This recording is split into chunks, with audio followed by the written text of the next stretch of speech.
আসসালামু আলাইকুম প্রিয় দর্শক, পূর্বের ভিডিওতে আমি তোমাদেরকে বলে দিয়েছিলাম তোমরা কিভাবে কুসুম গরম পানি দিয়ে ভিজিয়ে মাত্র 2 থেকে আড়াই ঘন্টার ভিতরে চাউলটাকে শিলপাটায় বেটে নিতে পারবে আর খুব সফট হবে। যে দেখতে পাচ্ছ আমি এই চাউলটাকে 2 থেকে আড়াই ঘন্টা কুসুম গরম পানি দিয়ে ভিজিয়ে রেখেছি, তার ভিতরে কিন্তু এই রকম হয়েছে চাউলটা দেখতে পাচ্ছ। এখন আমি শিলপাটায় বেটে নিচ্ছি আর এটাকে বাটার সময় কিছুক্ষণ পর একটু পানি দিয়ে দিয়ে বাটতে হবে।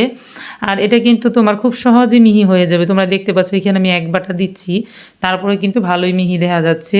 তো এরকম তোমরা যদি শিলপাটাতে বেটে নিতে চাও তাহলে কিন্তু কুসুম গরম পানির ভিতরে 2 থেকে আড়াই ঘন্টা ভিজিয়ে নেবে। সারা রাত ভিজিয়ে ধুয়ে শিলপাটায় বাটার দরকার নেই।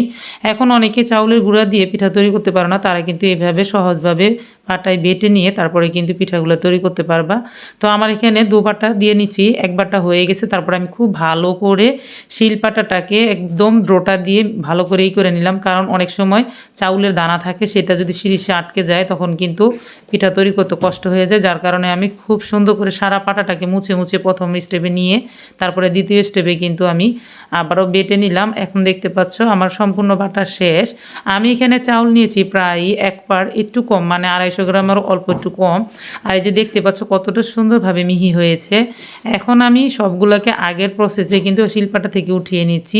এভাবে উঠিয়ে নিলেও কিন্তু শিলপাটাতে আর শিরিষে বেজে যাবে না। এই যে দেখতে পাচ্ছ আমার পুরো রেডি করা হয়ে গেছে। এখন আমি 1 চা চামচ লবণ দিয়ে খুব ভালো করে এখানে একটু লবণটাকে অ্যাডজাস্ট করে মথে নিচ্ছি।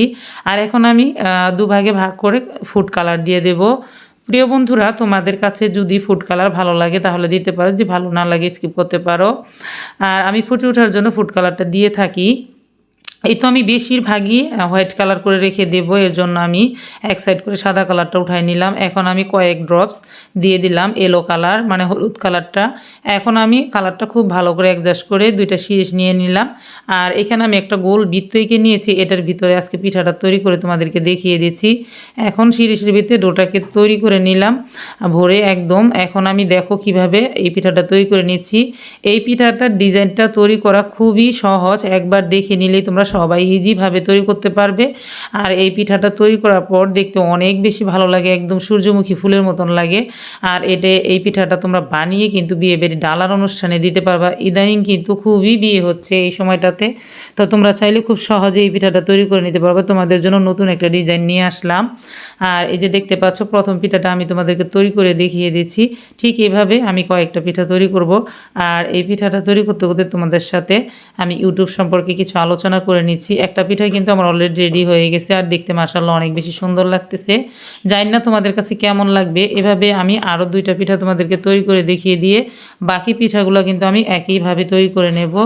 তো প্রিয় দর্শক, তোমরা যারা নতুন ইউটিউব চ্যানেল খুলতে চাচ্ছ বা খুলছো, তোমাদেরকে আমি একটা কথা বলে রাখি। আমি ইউটিউব চ্যানেল খোলার পরে কিন্তু একটা বিপদে পড়ে গেছি, কারণ আমি কোনো টপিক বাছাই করি নেই। তো যার কারণে তোমরা অবশ্যই কিন্তু খেয়াল করবে, যখন নতুন নতুন তুমি ইউটিউব চ্যানেলটা ওপেন করবে বা ইউটিউব চ্যানেলটা তোমরা নতুন নতুন খুলবে, ঠিক তখনই ওই সময় কিন্তু তোমাদেরকে একটা নিয়মের ভিতরে কোন টপিক নিয়ে কাজ করবে সেই টপিকটা কিন্তু তোমাদেরকে সিলেক্ট করতে হবে। অবশ্যই ওই টপিকটা সিলেক্ট করার পর কিন্তু তোমরা চ্যানেলে ভিডিও আপলোড করবে। আমি তো সব ধরনের ভিডিও দিতাম, যার কারণে কিন্তু ইউটিউব নিজে আমাকে টপিক বাছাই করে দিয়েছে, আমি ঝামেলাতে পড়ে গেছি।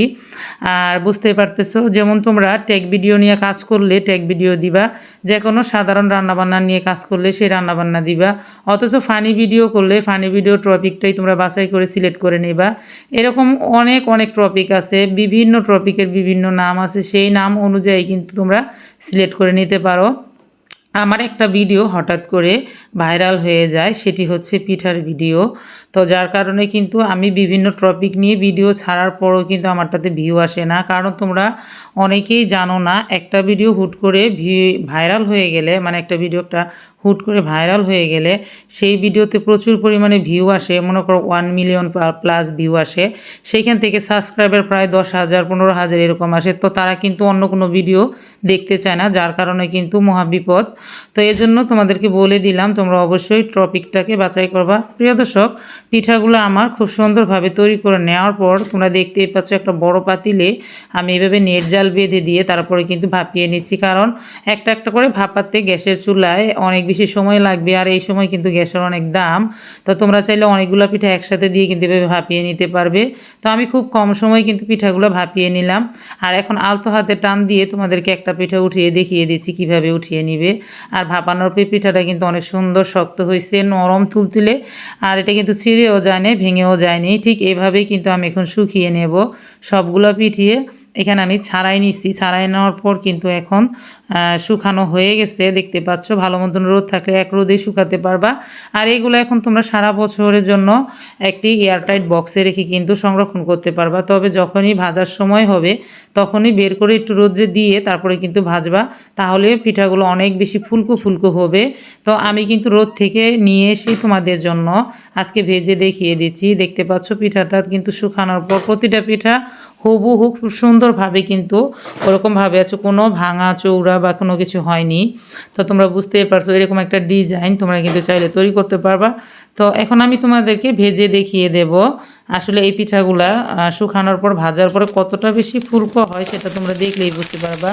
আমি তেলটাকে গরম করে নিয়ে একে একে পিঠাগুলো ভেজে দেখিয়ে দিচ্ছি।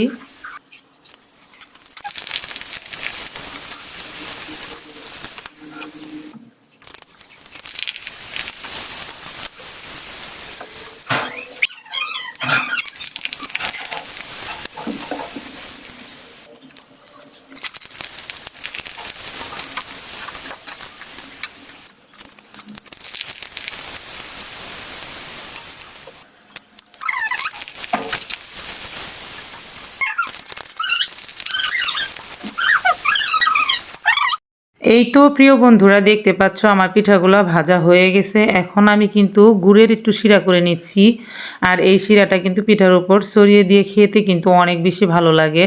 তো তোমরা যদি মিঠার শিরা করে ছড়িয়ে দিতে না চাও তাহলে কিন্তু গরম গরম এই পিঠাগুলোর উপর চিনি ছিটিয়ে দিয়ে খেতে পারো, অথবা যারা মিষ্টি পছন্দ করো না তারা চাইলে এমনিতেও খেতে পারো। তো আমরা তো ছোটোবেলা থেকে শিরা দিয়ে খেয়ে অভ্যস্ত, তার কারণে কিন্তু আমি এই পিঠাগুলা শিরা দিয়ে দেই। আর শিরা দিয়ে কামড় দিয়ে খেতে অনেক বেশি টেস্ট লাগে, যেটা অনেকে পছন্দ করে। তো তোমরা যারা মিষ্টি পছন্দ করো না তারা কিন্তু এমনিতেই খেতে পারো, অথবা চিনি ছিটিয়ে দিয়ে খেতে পারো। পিঠাতে মিঠাই শিরা দিতে দিতে ভিডিওটা শেষ করতে হবে। তো আজকের ভিডিওটা তোমাদের কাছে কেমন লাগলো অবশ্যই কমেন্ট বক্সে কমেন্ট করে জানাবা। আর যারা আজকে প্রথম তোমরা আমার চ্যানেলটিতে নতুন কেউ ভিডিও